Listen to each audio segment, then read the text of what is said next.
Oke, assalamualaikum warahmatullahi wabarakatuh teman-teman. Selamat datang kembali di channel saya, By Project. Dan bertemu lagi bersama saya Budi alias Yudi ya teman-teman. Nah, di video kali ini saya akan menjelaskan unsur hara yang diperlukan oleh tanaman pada fase-fase tertentu, atau pada dua fase yang saya jelaskan kemarin ya teman-teman. Nah, di video kali ini saya akan menjelaskannya. Jadi terulang lagi lah yang seperti kemarin.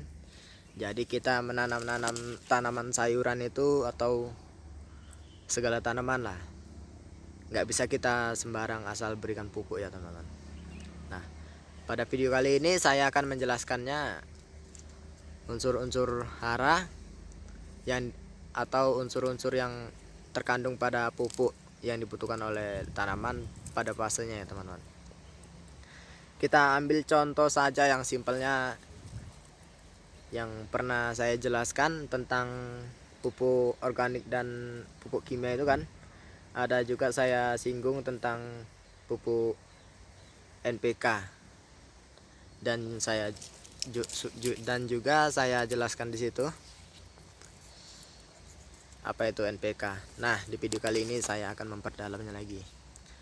Nah, yang pertama fase vegetatif, yaitu fase dimana mulai terbentuknya batang, daun, akar, dan cabang-cabang baru ya teman-teman.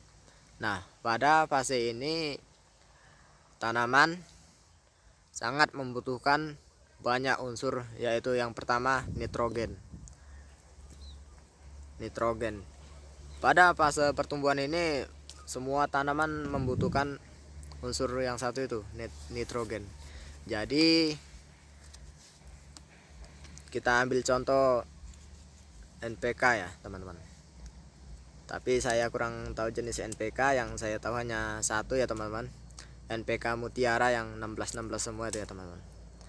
Tapi kalau di masa pertumbuhan sebaiknya jangan kita gunakan NPK 16 ya teman-teman, karena itu isinya semua 16 semua teman-teman.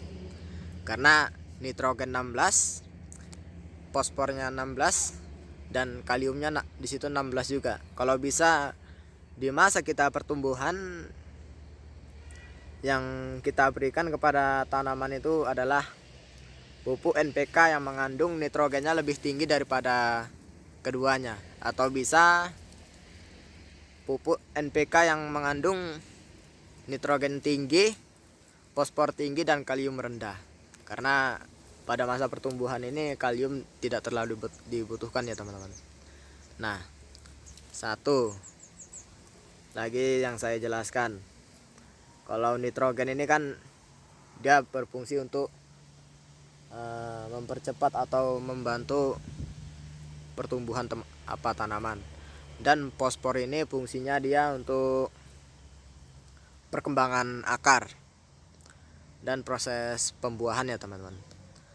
Dan kalium juga untuk fungsinya untuk memperkuat akar, batang juga. Jadi walaupun tanaman kita masih proses pertumbuhan, masih juga memerlukan keduanya itu tadi, fosfor dan kalium ya teman-teman.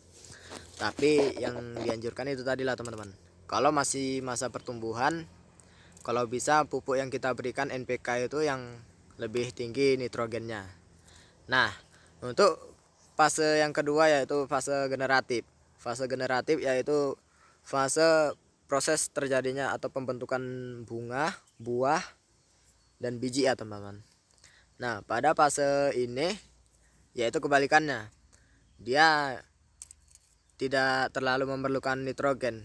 Jadi unsur hara yang diperlukan yaitu nitrogen rendah, fosfor. Kalau fosfor itu tergantung ya teman-teman.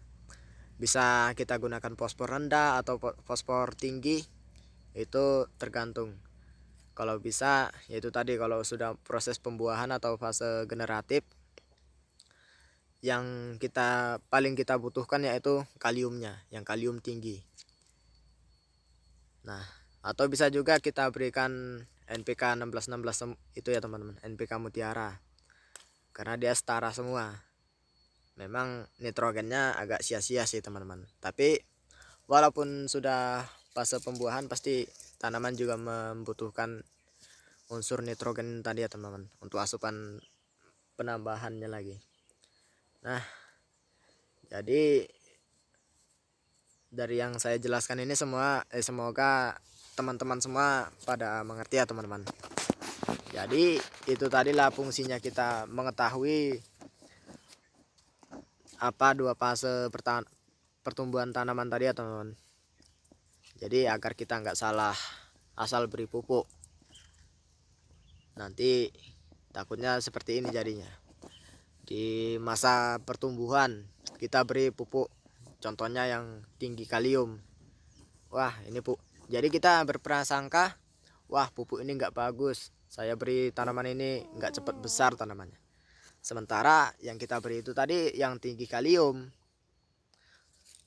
padahal yang lebih dibutuhkan oleh tanaman tadi hanya nitrogen atau fosfor ya teman-teman.